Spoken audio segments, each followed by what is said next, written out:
Hello everyone and welcome back to my Bold and Beautiful 29 YouTube channel. I hope you guys are having a wonderful day. Before we start, please hit the subscribe button and give this video a thumbs up. Steffy and Daphne's secret will blunder, so Katie will cloud over manipulated Carter. After the fashion show wrapped up, Katie described Daphne kissing Carter in a close moment. Now Katie's set to do some wiretapping while Daphne and Zen bandy a secret. Daphne was part of Steffy's grand plan to put the company back in the Forresters' hands. Daphne only came to LA as a favor to Steffy, who wanted her to break up Carter's relationship with Hope and move him to surrender power. Katie wouldn't learn all the details as Daphne and Zen bandy the plan paying off, but she'll overhear enough to know Daphne was playing dirty for Steffy. After Katie finishes hearkening in on this discussion, she'll defy Daphne in private and push for the whole verity. Daphne will land in a tight spot as Katie switches out over the way Carter was manipulated. Of course, Daphne may start to fear once Katie vows to tell Carter exactly what Steffy and Daphne have been over to. This could ruin Daphne's chances of being a real couple with Carter, which is a problem since she's advanced genuine passions for him. As for Ridge, he'll launch a battle of his own with Eric.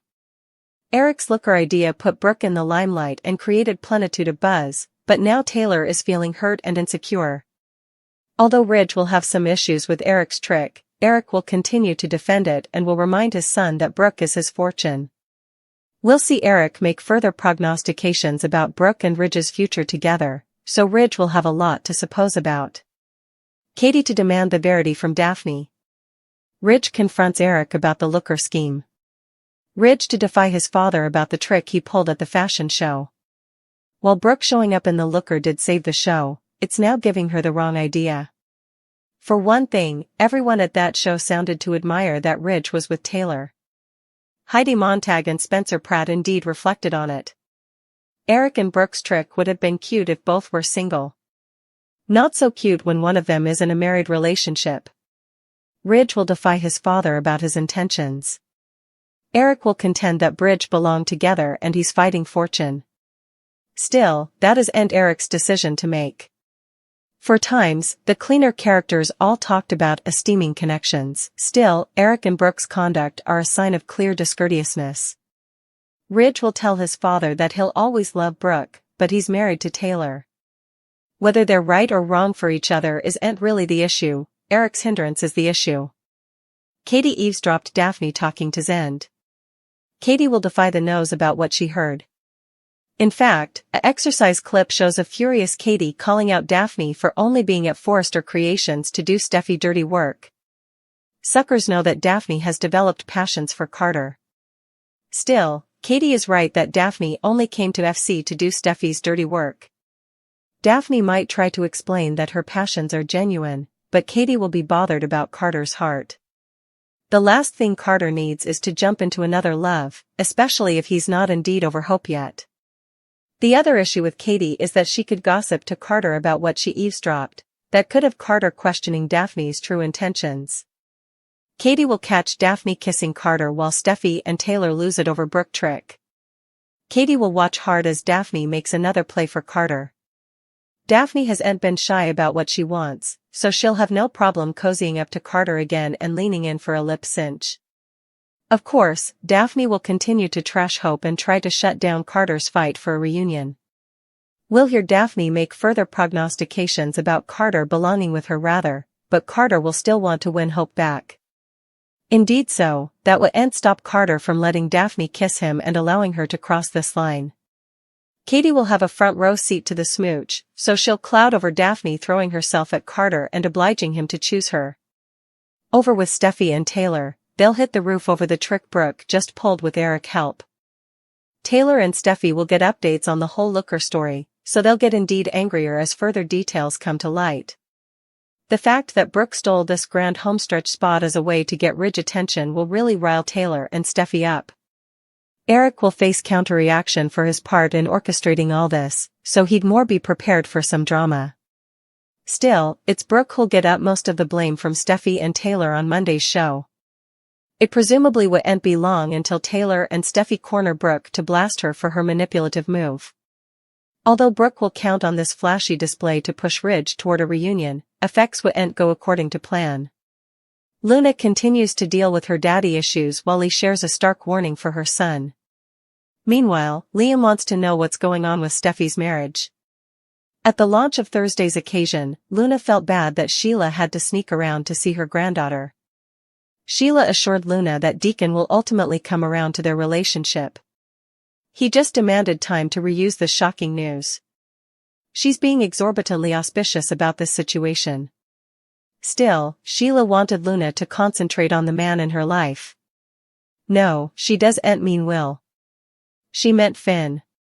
Sheila wants Luna to have a relationship with her father, which obviously touched off Luna. She recalled the first time she learned that he was her natural father. Luna feels that Finn wants nothing to do with her. Sheila had the perfect idea in mind. She wanted to thank Finn for making her a grandmother again. Will her surprise visit make him change his mind? Speaking of Finn, he met with his mama at his office. Lee could tell that Luna was still on his mind. But she advised Finn about Luna's psychotic ways. It also didn't take her long to throw shade at her family. Lee called out Poppy's intimate addicted ways, which led them into this mess. Anyhow, Lee knows that Finn is a decent and caring man. Some part of him might want to watch for Luna. But Lee advised Finn that it's too late. He could no way have a relationship with Luna. Yet, the idea is still in the reverse of Finn's mind. He might lament missing out on so important of her life. He might indeed have regrets about not being there for the darkest moments of Luna's life. Liam is recovering from brain surgery. But he wants to know the secret to Steffy's and Finn's happiness. He asked Steffy how they're handling the situation involving Luna. Bridget got an earful. She was shocked to learn that Luna was Finn's son. Meanwhile, we're still buzzing about Bridget's return and what this could mean for Liam. Liam was upset about Steffy's safety. After all, his father released Luna from captivity. Steffy assured Liam that she can handle it. This was her fight. Liam had to concentrate on his well-being. But Liam doesn't want his daughters to be around Luna. Steffy told him that Finn wants nothing to do with Luna. But is she so sure about that? This is the same man who ate his mama with open arms.